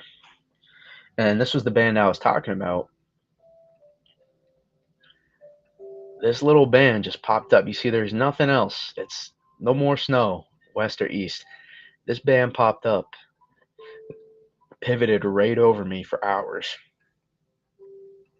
and saved me from what would have been so much sadness, so much sadness. And I ended up with 19 inches of snow that storm. So that was a fun one. Even though it didn't, some of those models were suggesting like it could be a full all out 2 to 3 feet of snow. This would have been. If it didn't consolidate so late and we got a little bit sheared out, if we consolidated our dynamics here sooner and we had our upper level low consolidate sooner and we didn't go all double barrel low almost, it was like a semi double barrel low, meaning multiple low pressure systems kind of unable to consolidate into one, basically. if that didn't happen, the totals not only would have been further west, the totals would have been more too. And people in Eastern Mass still would have got cranked. They would have got cranked on, man. They still would have got a bunch of snow. Still would have been a widespread, like 18 to 20, like 24 plus inches in this area, and then the 2 to 3 feet here would have been from Boston to Worcester. It would have been it was a big old band too, right? Remember, it was a big old band. Um, that thing would have cranked too, and then all out here too would have been 6 to 12 inches. And New York City still did fine because the double barrel low is what still allowed New Jersey, right? These because dynamics consolidated out here, and then best consolidated here. Here gets left out. You notice, right? That's they get left out there. So that was a fun storm to track, real fun storm. We gained a lot of traction on that storm for sure. Is 20 is the 2013 blizzard? Yeah, 6 inches per hour. Yeah, that was incredible. 2013 blizzard for sure. It's lots of fun. Lots of fun. So much fun. Tremendous fun. Yeah, it was a fun storm for sure. Okay, let's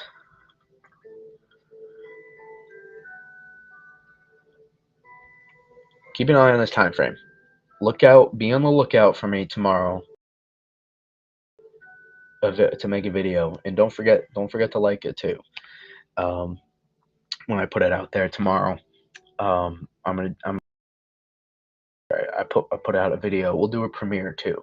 For that, have your notifications on YouTube. Make sure they're on for me. If you want to go take a look at that tomorrow, we're going to talk about the polar vortex disruption and basically a lot of stuff we talked about, just with more clarity for the general audience, and try to get some new people. Hopefully, I just love talking about it too. So, and also the storm threat here. The storm threat here. So be ready for that. Hopefully you all didn't get too much damage from this storm. I know one person is looking to be without power, but you're probably going to go to school tomorrow. I hate to break it to you. But again, be on the lookout for a potential YouTube premiere video I'll send out tomorrow. Look sometime in the afternoon or evening for that, and we'll maybe go live tomorrow night as well. Especially if models are converging on something even this far out. Keep an eye on it, especially with the polar vortex. So if you haven't already, leave a like on your, and that's gonna do it. I appreciate it. Again, we're gonna be covering all these storms this winter, all these storms, all the big storms. So be here for it. Be here for it. Come to as many live streams as you can. Have those notifications on, and let's have some fun this winter, ladies and gentlemen.